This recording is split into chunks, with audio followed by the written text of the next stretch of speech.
para a sustentação da liberdade no regime democrático e representativo o princípio da separação de poderes e a distribuição de competência aos órgãos estatais no exercício da soberania. Hoje, 100 anos depois, na celebração republicana daquele episódio memorável da nacionalidade portuguesa, o que mais avulta e importa assinalar, tocante à doutrina, é a necessidade de estabelecer um constitucionalismo da legitimidade, um constitucionalismo do Estado Social e da democracia em sua forma participativa, que concretize de justiça as 5 gerações de direitos fundamentais já admitidas. Quais são essas gerações? Com que se entenda compor e reformar e aprimorar na liberdade e na constitucionalidade das leis a relação do indivíduo com o poder, da sociedade com o Estado, da legalidade com a legitimidade, do governante com o governado. Veremos a seguir. Direitos da primeira geração foram os relativos à liberdade moderna, não a liberdade antiga, estabelecendo aqui aquela distinção clássica do Benjamin Constant.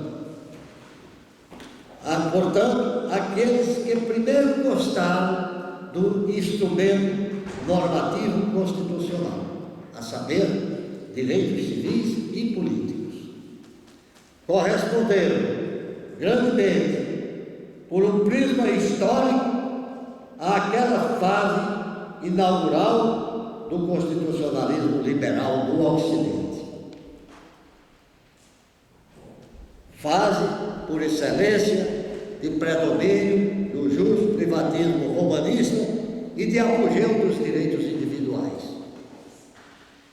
Tais direitos, gerados desde o advento da sociedade pós-feudal, por um pensamento de luta e oposição ao poder absoluto, já se consolidaram em sua projeção de universalidade formal, ou em sua projeção formal de universalidade.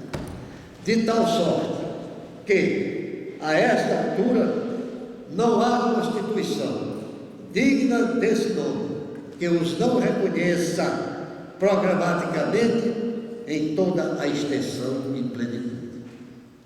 No tocante aos direitos fundamentais da segunda geração, estes dominam o século XX, do mesmo modo que os direitos da primeira geração dominaram o século XIX.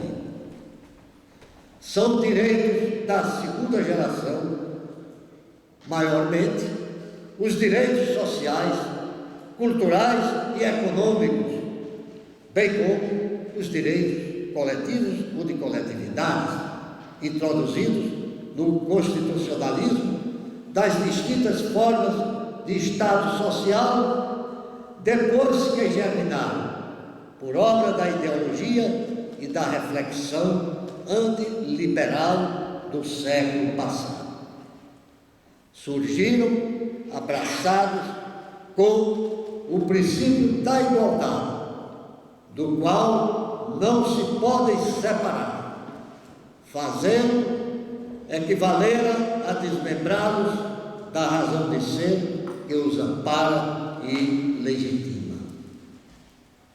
A consciência de um mundo partido entre nações desenvolvidas e subdesenvolvidas ou em fase de precário desenvolvimento, deu lugar, em seguida, a que se buscasse mais uma dimensão dos direitos fundamentais até então desconhecida. Trata-se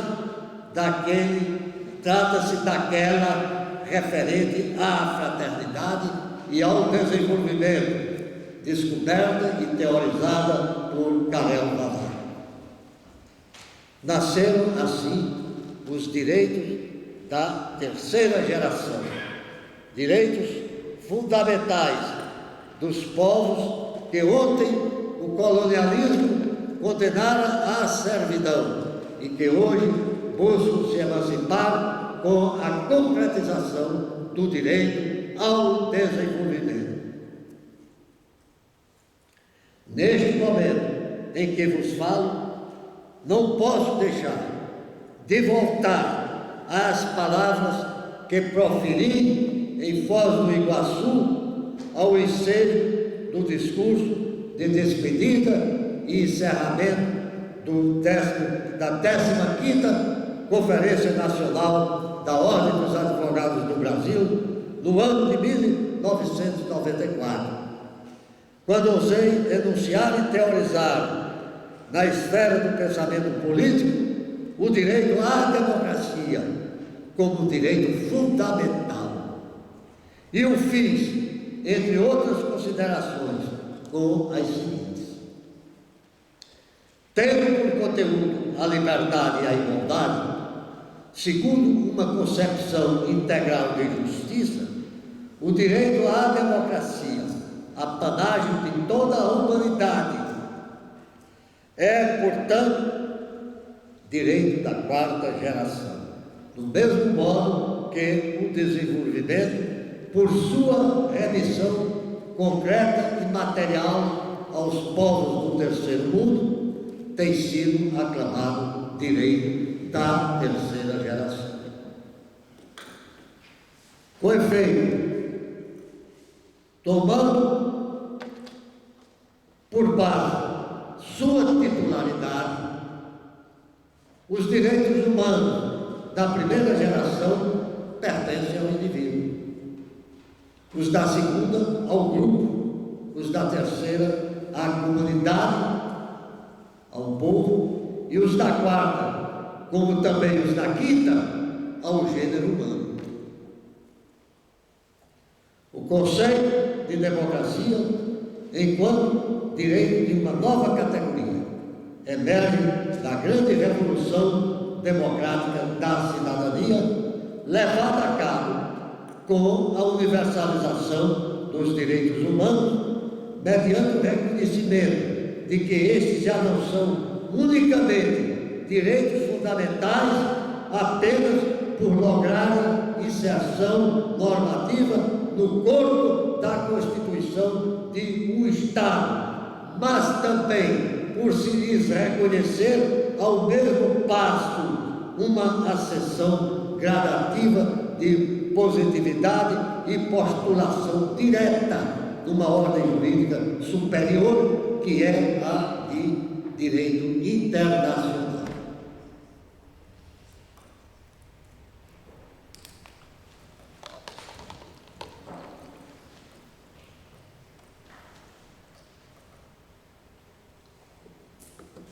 Ontem, o direito das gentes constituía apenas direito dos Estados. Hoje, tende a ser, numa ampliação de sentido que rasga horizontes, além de direito dos Estados, direito dos cidadãos. Abre-se a artéria da democracia. Aí, debaixo de jurisdição internacional direta e imediata.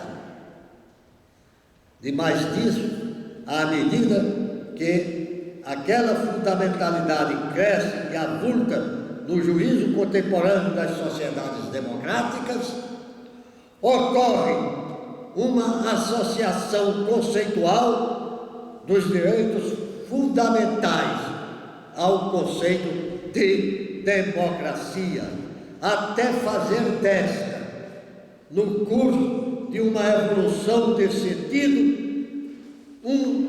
uma das mais apuradas formas de direito fundamental, a saber, direito da quarta geração, que a dignidade da pessoa humana ampara e alarga.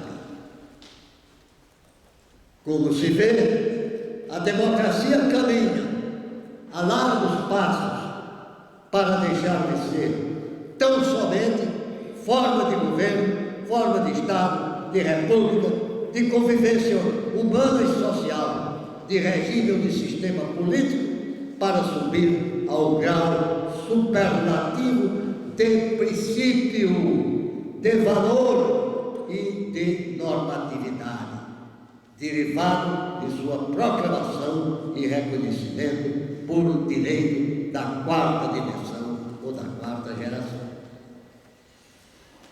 Na escala da legitimidade constitucional, o século XIX foi o século do legislador, o século XX, o século do juiz e da justiça constitucional universalizada. Já o século XXI está fadado a ser o século do cidadão governante, do cidadão sujeito de direito internacional, conforme consta de último da jurisprudência do direito da ciência. Há de se presenciar nos ordenamentos políticos do terceiro mundo o ocaso do atual modelo de representação e de partidos. É o fim que aguarda as formas representativas desfalecidas. Mas é também a alvorada que faz nascer o solo da democracia participativa, iluminando e aquecendo as regiões constitucionais da periferia. Breve, o povo, diretamente, em plebiscitos instantâneos, por via da rede eletrônica, ficará capacitado a decidir a respeito das grandes questões de interesse nacional e de soberania. E, do mesmo passo, por meio de referendos igualmente instantâneos, poderá aprovar as emendas constitucionais daquele teor. O porvir será do povo. Haverá, assim, mais pureza nas instituições, mais legitimidade na democracia, de conseguinte, menos corrupção, menos injustiça social, menos falsidade governativa, menos alienação de cidadania.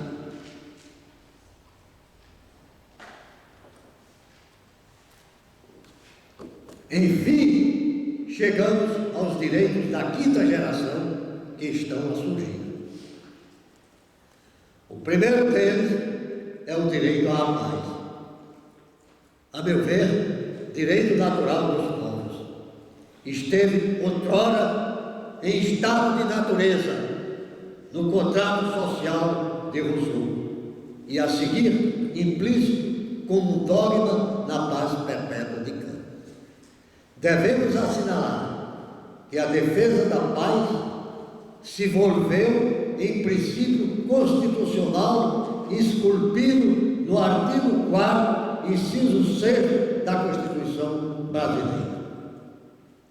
Desde 1988, avulta entre aqueles princípios que o legislador constituinte estatuiu para reger o país no âmbito de suas relações internacionais.